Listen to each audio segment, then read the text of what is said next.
known as the Emerald Isle. Orcas Island is the largest of the 172 named San Juan Islands in Washington State. I didn't even know there was 172 islands in Washington State, but apparently there are. And, we've been talking a lot about Camano Island, I'm getting that right, Whidbey Island, and the San Juan Islands. And Orcas Island, I thought, was named after whales, but apparently not.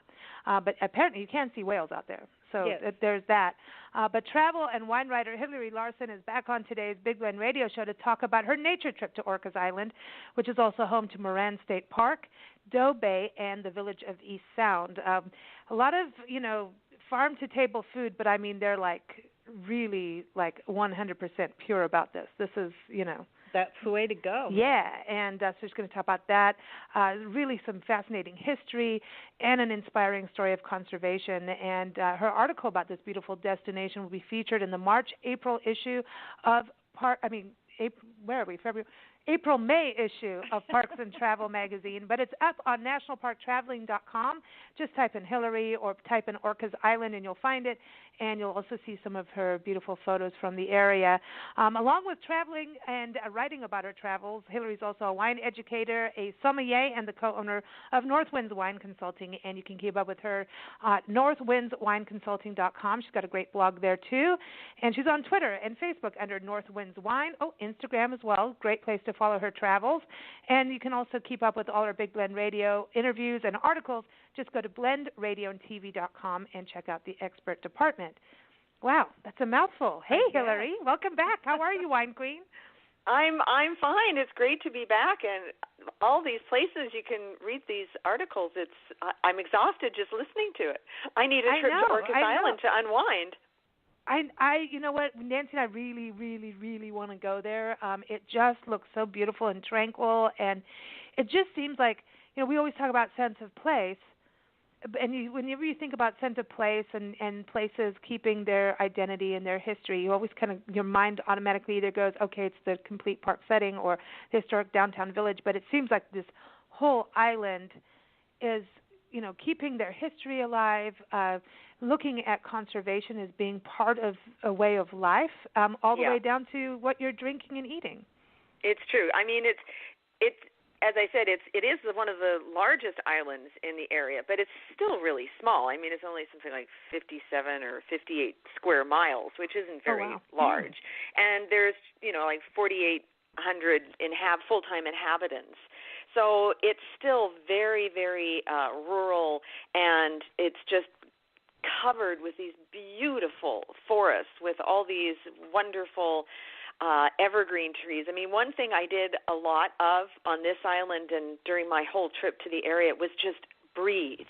Because I live in Southern California, and I love where I live. I'm not but when you go there and the air is so beautiful and fresh and scented with all these wonderful trees and flowers and grasses, and between that and the smell of the wonderful food and the chocolate and the wine and the beers, it's just, you just go there and just keep breathing. Just breathe real deep, and you'll really get a sense of what this place is about.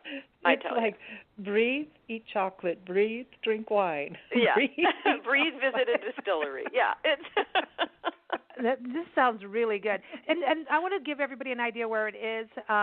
Because we talk about Washington, so is the best way to get there on a ferry, because I like the whole idea of taking ferries. To me, that's just so cool. And you always think about ferry, you think, oh, that's, New York and going to Staten Island. But, over in Washington State, this is a normal thing. So it's everyone coming out of Seattle to get there? Is that the main thoroughfare?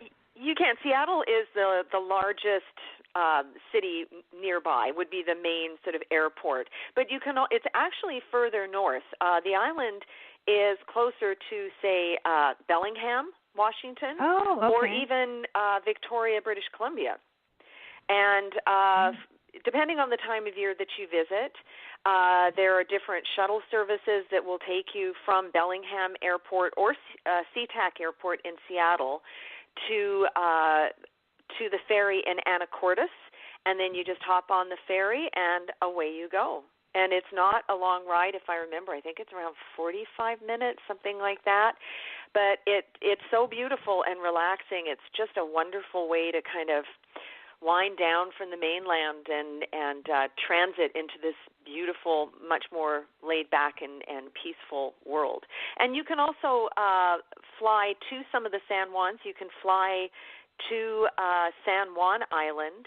There are some daily flights, I believe, from Victoria and a few other spots, and then you can take the ferry from Friday Harbor over to Orcas Island. So there's a variety of different ways of making your way there. Cool. Okay. Well, this sounds like a thing for everybody, and it's a definite place to visit. And I want to start a little bit, talking about. So the San Juans. This was you talk about this gentleman, Mr. Moran, right? And I've got to watch how I say that. You know how we are here, but but it's quite interesting. Robert Moran. When you also think about Thomas Moran and his role of the National Park System, have I got the right artist name? That's an artist. Yeah, he was the one who helped create the park system and protect the parks even before they became a park system by painting and taking these giant paintings on railroad to all these different places back east to get people to understand what Yosemite looks like in Yellowstone. And so I find this very interesting. Robert Moran, and he came from New York, and so now I want to go and look up if they're related. If they're related or not. Yes. I know. I'm curious now when you mention that. But I know he had two brothers that went into the shipbuilding business with him. But, yeah, he came from New York State, a young man, seeking his fortune. It's the classic American tale, isn't it? And he arrived in Seattle in the 1800s in 1875. And at that time, Seattle was just this kind of rough and tumble logging town, and he had 10 cents in his pocket. And he went on to getting jobs as an engineer on the steamships that would plow through the islands, taking mail and picking up goods and so on. And then he also went up to Alaska on the steamships as an engineer.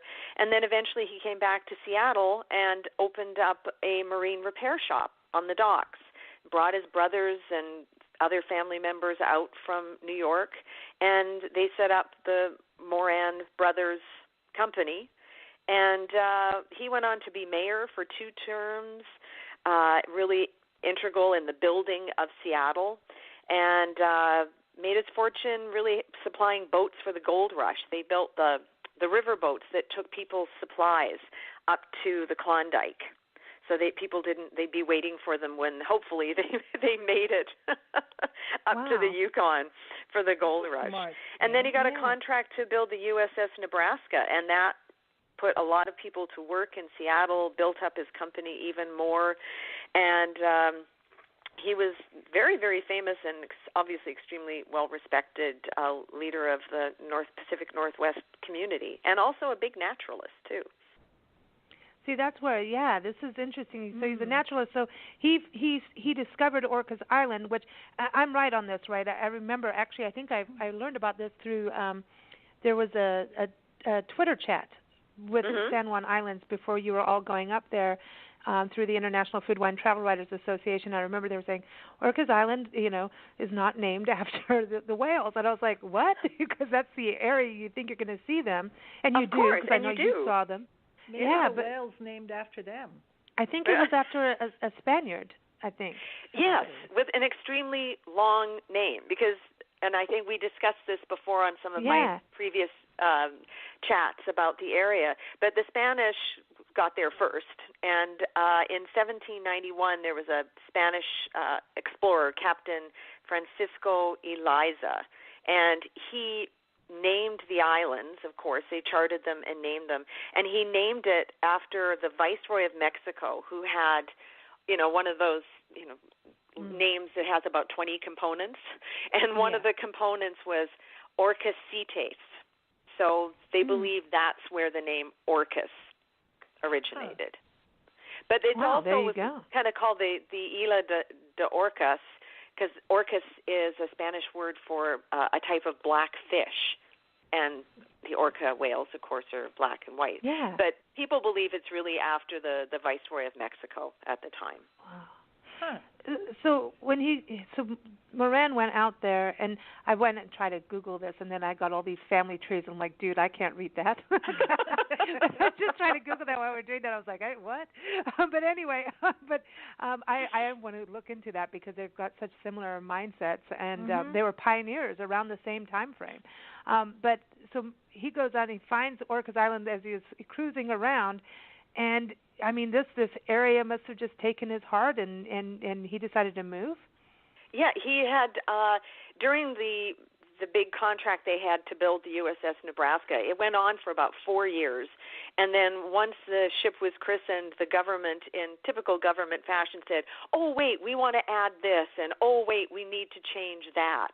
So it kept going on, and his health, he was failing. He felt terrible. He consulted all these doctors in Europe. He spent summers in California, or winters in California, because the doctor said, make you feel better.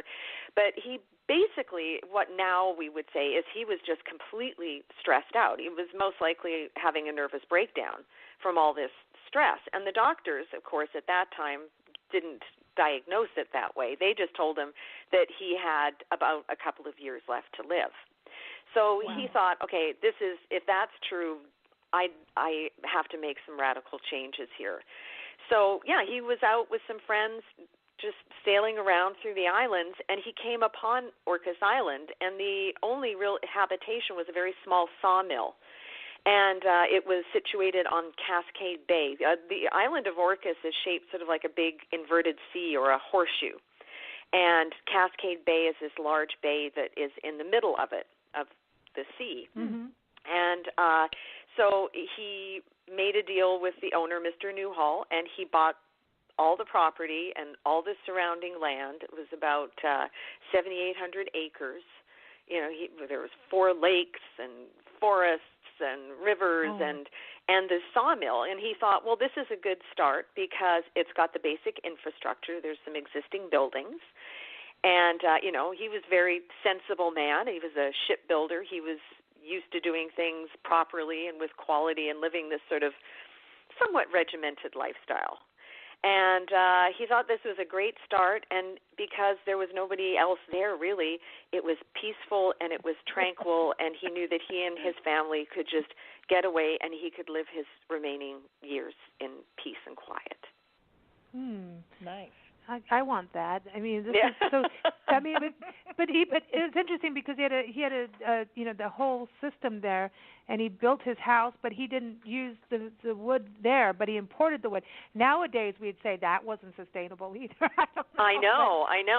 But a lot of the ships that were being built at the time used those type of wood in their construction, and the house is this wonderful amalgam of the arts and crafts or craftsman-style movement that was very popular at the time, mixed with his shipbuilding sensibilities. And it's fascinating. All these, everywhere you look, there's something interesting in this house. But, yeah, he was such a conservationist, he didn't want to really disturb the land, and and if he did it in the least intrusive way. I mean, he went to as far as saying no trees were to be cut down to provide firewood. They used only driftwood. Wow. Well, that makes sense. Kind of ahead of his time in that respect. Yeah. But yes, nowadays we'd say, well, you're probably leaving a larger carbon footprint by bringing, teak from Malaysia or wherever it was, and mahogany from Honduras and all this kind of thing. So yes, but that's what he did. But at least it's not my forest. Yeah, no, I know. Right. It's not my backyard. My backyard looks pristine. Yeah, but also when you're on an island like that, you have such a closed system. You have a really closed system on an island, and I think that that's what's so great about this whole story is about how he had this preservation mind and this conservation mind, and yet at the same time, like today, they're living that way because I think it's a great example for all of us to understand because when you think about the entire country, I mean, it is just one big island. Everywhere is an island. It's just a matter of size. And when it gets so big, we start to think, oh, well, we don't have to worry because somebody else will take care of it. No, it's not true. It just doesn't work that way. So I think he's got this really cool idea. And he called his house Rosario, right? Yes. Okay. And Rosario, there is a Rosario Strait that separates Orcas Island from the mainland. And that's where the name comes from. That's why he named his home Rosario. The name Rosario comes again from another Spanish explorer who, when they charted the islands and the straits, it comes from there, from the Spanish. And he had rosy-colored cheeks. Yes, yes, I know that.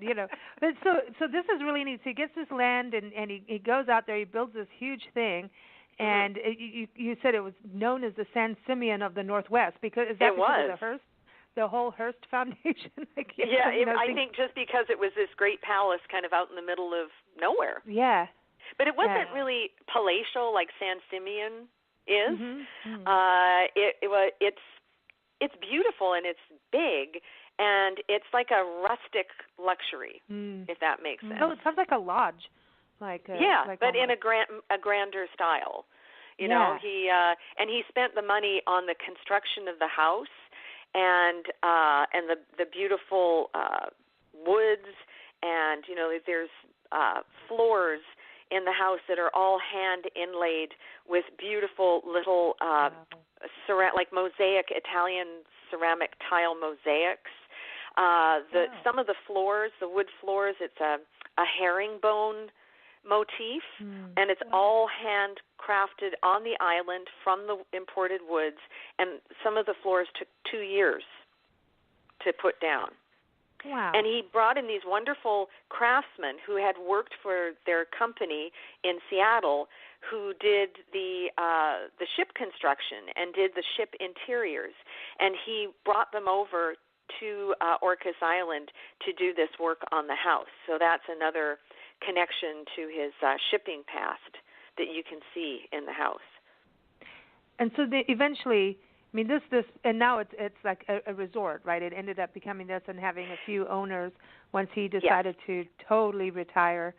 And it sounds like some of them were some really interesting characters. To say the least, yes. There have been some colorful people. There's the first change of ownership was to the Reams. And they were from an industrial family in California, Donald Ream and his wife Alice. And they had the property for 23 years. They bought it at the height of the Depression because in 1932, Moran thought, I'm 75 years old. This is a lot of upkeep. My kids aren't interested. My wife's passed away. So he sold it in 1938. And it took him a long time to sell it because there weren't that many people at that time who had the disposable income to buy such a huge property. And he hired famous photographers to come out and take pictures of the house and all the land and the surrounding buildings and promoted it back east through all these different real estate companies. But it took him 6 years to find a buyer. And Donald Ream didn't live there very much. He kind of used it as a summer home. But Alice spent a lot of time there, and she was into interior design and that kind of thing. So she fixed up the house and spent huge sums of money buying gorgeous oriental carpets and antiques. And, she also used to get on her Harley Davidson and ride into the nearby town of East Sound and hang out with the boys at the general store and play poker and sometimes take one home. And I won you. Come on, baby. I know. That's, So I just see, for some reason, why do I see Mrs. Roper in a red dress, on a motorbike? I think it's the nightgown thing, maybe. Yeah, nightgown. Yeah. Like our muumuuu, a red muumuuu and ruby red heels, and she goes click click and gets on the motorcycle. Yeah, and speaking of heels, a lot of people who have spent, because Rosario has employees that have been there, some of them for a long, long time, and they swear that you can hear her heels tick, tick, tick, ticking on the beautiful wooden floors upstairs in the house. Wow. Yeah. And then you hear like big boots behind her. You never know who she brought home. She loved those military boys apparently. Wow. Now we would for the uniform. Now we would call her maybe just a free spirit, But back then they thought she was a little loopy. And very good for her, man. Like having fun and enjoying it. I mean, I think every island has to have a character like that. I think that's where, I know we talked about northern exposure before, but like those kind of islands make good stories because they do. Island life. Like what's that TV show with Cornwall? The Doctor, and I don't know what it is. What's it called? I think it's just called The Doctor. It's all about these characters living on islands, and it's like they have someone that runs around, and it reminds me of that scene. One. Remember Faulty Towers with that one episode where the lady comes in, oh, Mr. Faulty, and she chases him around the hotel? Yeah, telling him you're naughty. You're Mr. naughty, Faulty. Mr. Faulty. Oh, Mr. Faulty. I'm sorry, anyway. Everybody needs a character like that. And I would go to an island just to look up her character. Yeah. Writers and go there for that kind of thing. Would you say that this island, and because I know now that it's a resort and spa and there's it's wonderful. a restaurant and a marina and everything, would writers go there as like a retreat to just kind of write their novel? I would think so, because it is it's away from everything. When you drive there, you go along the main road, and all the roads are pretty small. I mean, there's not even I don't even think there's a stoplight on the island. There's a few stop signs, but no stoplights. And then to get to the actual resort, you take their little road off the main one, and it goes down through the beautiful lush forests, and then you come out at this beautiful spot on the bay. And it's very peaceful, very tranquil. When we stayed there overnight, and when I came out the next morning, I leave my room and I go out, and there's a bunch of deer just munching away on the grass. Nice. It's very, That's very so nice. tranquil. And yes, I think it would be. And you can go hiking and walking and kayaking and boating if you want to get out and do something. So all very peaceful pursuits. Or if you want to go into the town of East Sound, it's only about a 5-10 minute drive. So if you need a beautiful cup of coffee or a pastry or chocolate, some sign of a little bit more life, you can do that. But I think it would make a great writer's retreat. Definitely. And you got a spa too, and an indoor saltwater pool. Nice. Yeah, it's the original saltwater pool that was in the house, and it's gorgeous, and it has big windows that look out over the bay, and everywhere you look, there are these wonderful windows, because Moran thought, who needs to have paintings on my wall? I'll just make these fantastic windows everywhere that let the light in, and you have the beauty of nature outside. What more do you need? Cool. And I heard that you played Clue with Mr. Peacock with the candlestick. But Mr. Christopher Peacock, the manager. Good. Sorry, in the music room. In the music room. Sorry, with the pipe organ. Oh man, those old pipe organs are so crazy. So amazing. Yeah, they're crazy. If any of our listeners or readers decide to make a visit to Orcas and go to the Moran Mansion, it is very seldom that I say that something is a must-do, but you really must make a reservation or just turn up at the time that they have the tours at the house, because they're conducted by this wonderful man named Christopher Peacock, Mr. Peacock, and he has worked at Moran Mansion, I think it's 38 years.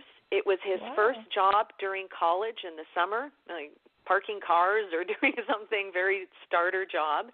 And he has worked his way up, going through various changes of ownership and so on, to be the general manager. And he's also the official historian. He knows everything, and he knows every inch of that property. And he's just a treasure trove of information. And he also plays this wonderful, massive organ that is in the music room of the mansion. And this was Robert Moran's pride and joy. He used to love to wake all his house guests up at 7 in the morning playing this thing. And it's incredible. And the sound of it echoing through this beautiful room with the balcony where the console for the organ is kept, and just listening to him play, it just sends chills down your spine. It's fabulous. Man, that's so cool. Nancy and I used to teach playing organ music, and when you see those kinds of organs, it just, I mean, it's amazing. Being able to do the foot pedals, and I mean, it's just, to me, and the craftsmanship on these organs are just beyond. It's gorgeous.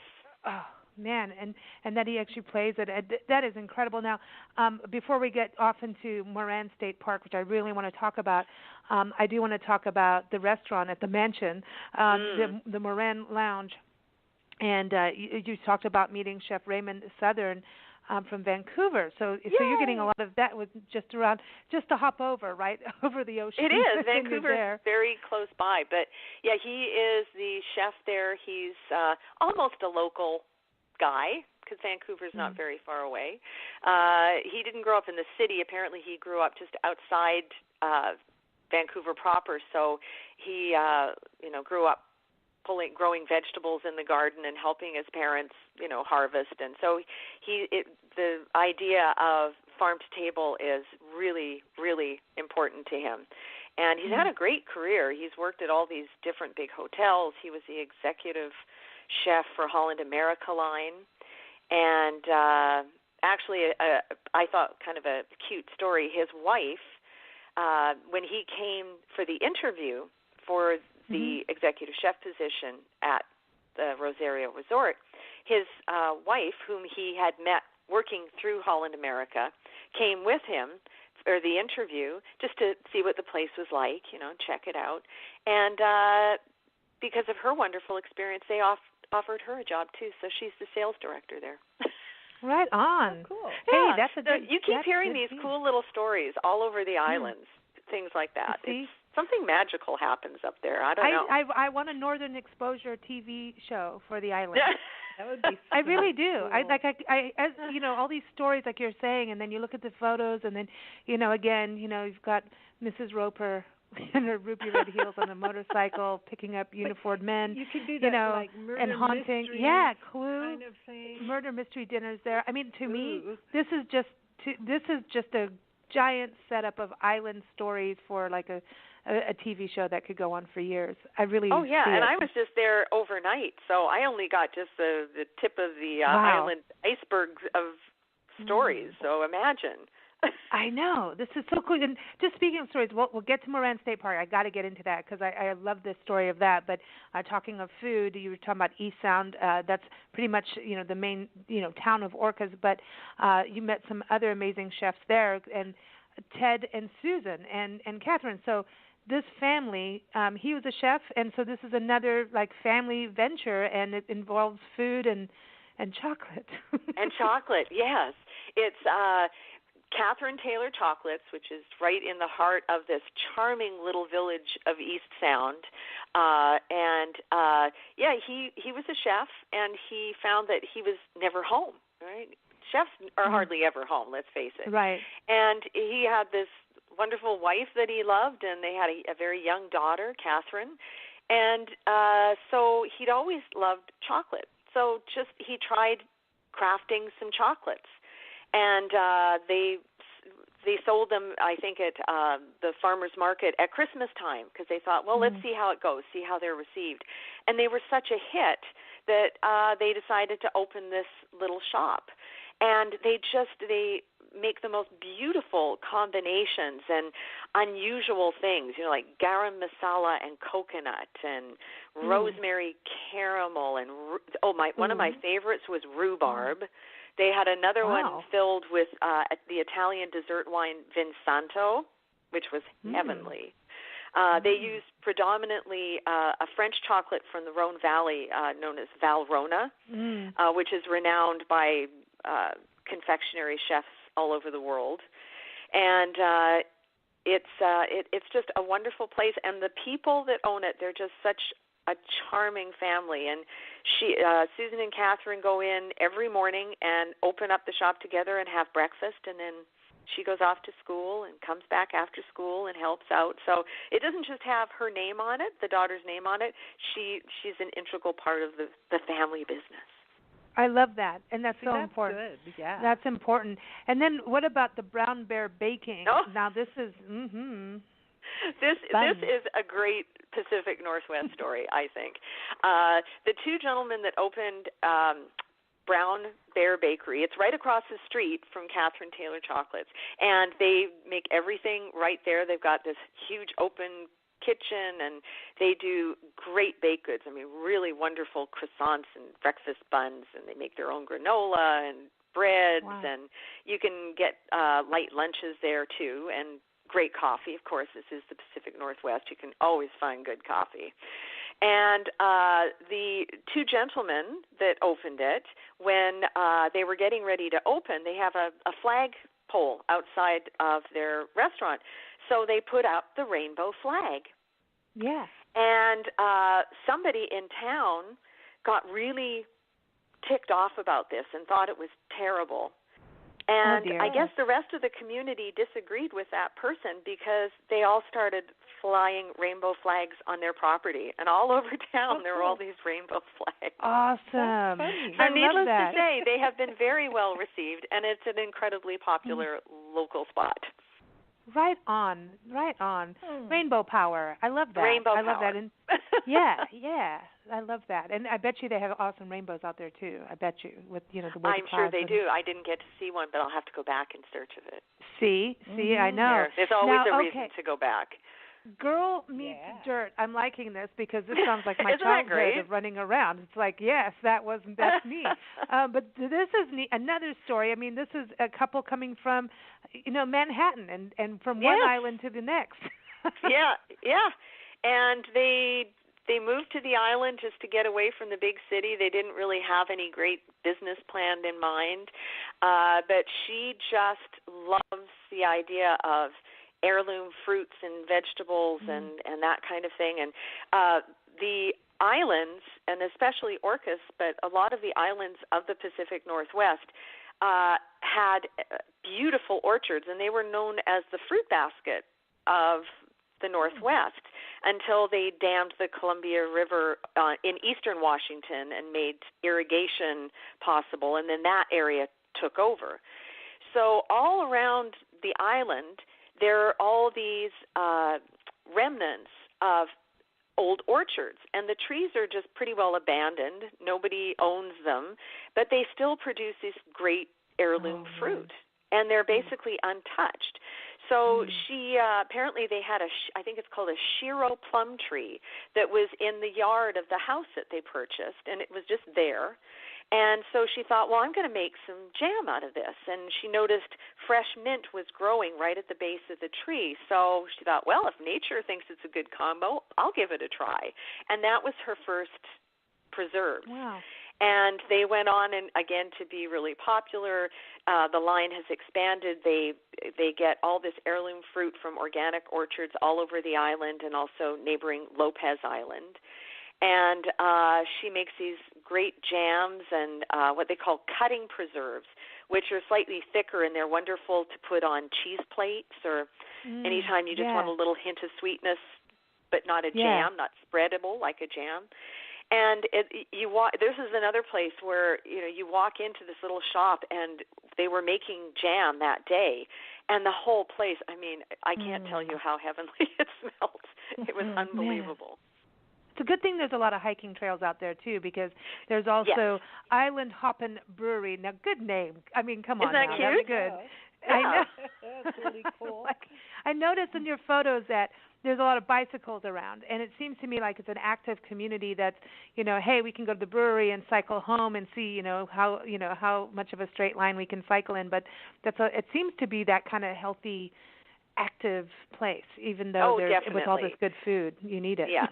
And, Orcas Island is quite hilly, and there are some other islands, like San Juan Island, for example, is a little bit flatter. So if you're looking for a biking island, Orcas is more challenging. But, yes, a lot of people use bikes, most definitely. And you see people coming off the ferry with their bicycles, too. See, that's cool. That's the way to be. So you've got stoneware mugs with brew. Is the brew made locally? They make it right there. Yeah, they make it right there. And, again, using a lot of sort of local-inspired ideas and ingredients. And the little tasting room they have a big outside area where you can sit. But, it's not always outside al fresco weather. So they do have a cozy little sort of tasting room pub area where you can get flights or pints or whatever. And lining the walls are these little wooden cubby holes, and they have numbered metal plates on them and mugs, and these all belong to the founding members, people who pitched in to help get the business going. And so they can come in and sort of like at the old barber shops, guys used to have their mugs in the barber shop, same sort of idea. Only these mugs you fill with wonderful ales and beers and porters. This would make a great British comedy. I know. It's like a little British comedy thing. I want the San Juan Island, all of them. I mean, so the whole. I got to get this straight because there's Island County. So it's the San Juan Islands and Whidbey and Camano. Are all of them in Island County, or? That's an excellent question. I'm pretty sure Whidbey and Camano are. The San Juans, I think now, and I'm sure that they would be happy to correct me if I'm mistaken, and I hope they will.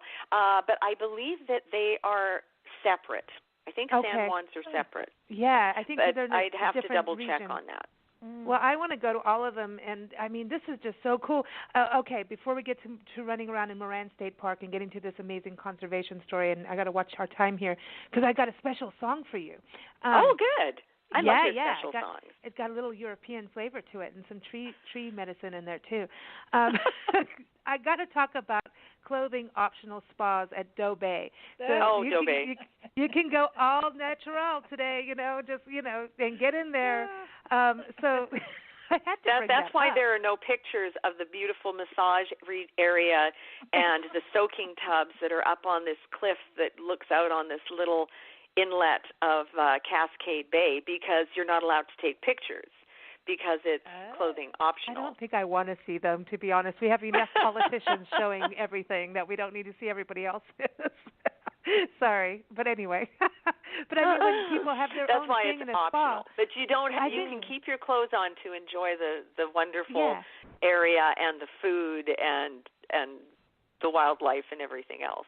It's a delightful little slice of Pacific Northwest history. Oh, Nancy. But I think she's off. Nancy's off and running. I know. But I think that it's a nice balance, because if you're out in nature, you got to be as nature, intended you. So it's kind of cool to be able to let it all flow out, be, whatever. I better watch my mouth now. It does go with that sort of hippie openness of the Pacific Northwest. Be free. I mean, that's just part of the life there. Hair hang down, let it just It wasn't just San Francisco, let me tell you. To me, and I mean, you talk about there's a bakery there, or not a bakery, a general store in the Doe Bay Cafe. Oh. And again, this is another place very, very, garden to table. Yes. And actually, the chef there, John Chappelle, he has his own, it's about an acre garden on the property where he grows vegetables and herbs and everything. It's a pescatarian restaurant. Oh, cool. That was a decision by the owner.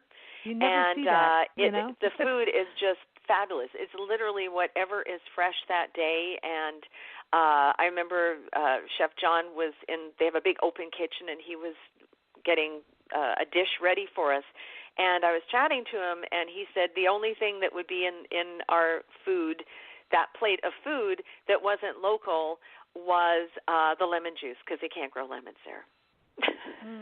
Oh, well, there, else, there you go. Yeah. Yeah, you got to balance again, some it out. things from Lopez Island, which is right next door. I have to go to Lopez Island now because they have a winery there that I didn't get there. So, and also they are very farm to table too. So there's a little copacetic thing going on between the two islands as far as that's concerned. But the food was beautiful, and a lot of these restaurants, even the dishes that you're eating off of are local. Yeah. I mean, when you look at your food photos, it was so vibrant.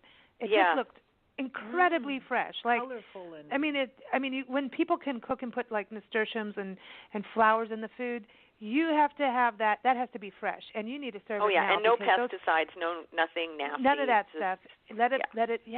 Just shows it can be done. I'm so excited about this area. I mean, I'm tripping out, and the fact that you can go camping or stay in a dome or a yurt out there. Like, dude, seriously, I want to do that. And the yurts, unfortunately, we didn't have time to go and have a look inside, but there are a couple of sort of little geodesic dome units, and the yurts look wonderful. I'd like to go and stay in one of those, I think. Yeah. And they're right up on the little cliffs overlooking the bay, and it's gorgeous. That's so cool. Okay. So and every August they have a music festival there too. See, apparently it's very low key. They don't advertise it a lot, but you know what? It sounds like Bolinas.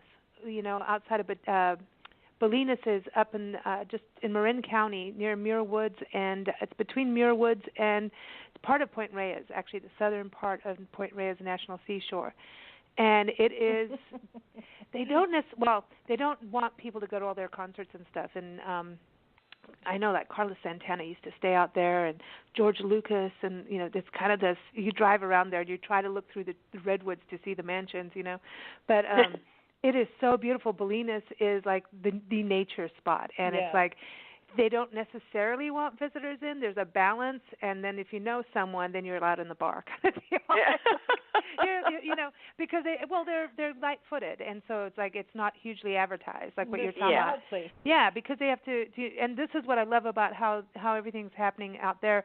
Moran State Park, I would really want to get to this before we run out of time, because now Robert Moran, I mean, he just continues on, looking at what he's doing with this island, the preservation, conservation. So he was friends with John Muir, everybody. And I was just going to say, because you mentioned Muir Trail, and John Muir was a big influence on him.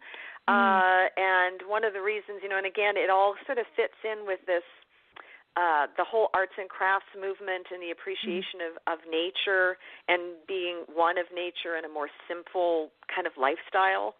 And that whole conservation movement, and John Muir, of course, a Scottish naturalist, naturalist, not nationalist, naturalist. And he was a founding member and first president of the very famous Sierra Club. And they were great friends. Moran was also an avid photographer, and his collection of photographs are throughout the mansion. And so he was very, very good friends with some of the eminent photographers of the time. So a lot of our listeners are probably familiar with Edward Curtis, who took the famous photographs of the West and the indigenous peoples. But he had a brother named, I think it was pronounced Asahel Curtis, and he did mostly the Yukon and the Klondike and the Gold Rush. And then he was also involved in this whole conservation movement in the Seattle area and the Pacific Northwest as well. So you have that and all these different photographers, and Moran used to take his guests in a little carriage up to the top of Mount Constitution, which is the highest peak on Orcas Island, and also at that time was part of all of his land purchase. And he just thought he wanted to share this. He wanted to make sure that it was preserved and it wouldn't ever be divided up and logged or anything like that. So starting in 1911, he tried to give the state a big chunk of land, but they didn't. For some reason, they didn't want to accept it, and they didn't do that until 1921. They finally took him up on his offer. and it was 2,998 acres. So it was a huge chunk of land, and it included Mount Constitution and all these beautiful Cascade Lake and these other lakes, and then that once they decided to go ahead, it became his next big building project because he couldn't help himself. Yeah, well, to make sure the roadways and hiking trails, and and I know that he worked with the CCC, and that's something going back to Teddy Roosevelt's days, and I wish he was around now, to help us protect our lands because they're in trouble right now. Oh, big time. Yes, and definitely. I think that it's just such an interesting, thought pattern of, okay, the country is in trouble after the Great Depression. What can we do? Well, let's all protect our public lands and work together and do. I mean, it's just an amazing thought process on how to, rejuvenate a country and do something very, very positive with our public lands. And I wish he was here now to kind of say, hey dudes, let's get back to that thinking. But I mean, this area sounds beautiful. You were saying that now it's also got a natural area that's a preserved Mount Pickett that you can't go and you have to be a naturalist to get out there kind of thing, or be part of a group because it's so fragile. But the nature, you say it's over 5,200 acres of unspoiled land, Northwest wilderness, but raccoons, river otters. Oh, how yes, nice. and eagles, of course, and herons and kingfishers, and it's just filled with wildlife, and you can stay in the park. They have day camping and overnight camping, anything from just really basic to heated cabins. So even for people who aren't like real campy like me, could still go and enjoy it. And there's some companies that do glamping too. So, I mean, there's lots of options. It's right on the border of the Rosario Resort, of course, so you can certainly access it easily if you choose to stay there. It's so peaceful. Unfortunately, the day I went, I mean, in one way I liked it because I was happy to see some fog and feel some humidity, and it was so eerily beautiful, going higher and higher up Mount Constitution, and this beautiful mist everywhere. But on a clear day from the top of the mountain, you can get a 360-degree view of all the way to Vancouver Island and Georgia Strait and the coast mountains of British Columbia and the Cascades of Washington State, all the way to the Olympic Peninsula and through and over all the beautiful islands of the Northwest. I've seen pictures of it, and if it's half as good as the photos, it's jaw-droppingly gorgeous. Oh, I love that they protect that area. And I want to go see the kingfishers. I saw a photo. I belong to this birding group, and someone had taken a photo of a bald eagle, and on another post next to it was this kingfisher. And just the angle was the kingfisher almost looked bigger than the bald eagle.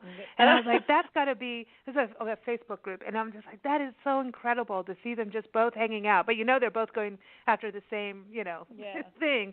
But, man, I want to go. Just the views of the water, the trees. That's the thing, too, because you're talking about – I mean, these are ancient forests. I mean, they haven't been touched. They haven't been logged. No. Wow. And so it's stunning. And a lot of those buildings that the CCC erected are still in use. And it's just that wonderful state park, national park architecture that you see throughout the West, and it's fabulous. And then there's this really cool tower, too, up at the top of Mount Constitution, and that's another Northwest tie. It was designed to look like a watchtower from Eastern Europe, from the Caucasus, and it was designed by a well-known Seattle architect, Ellsworth Story.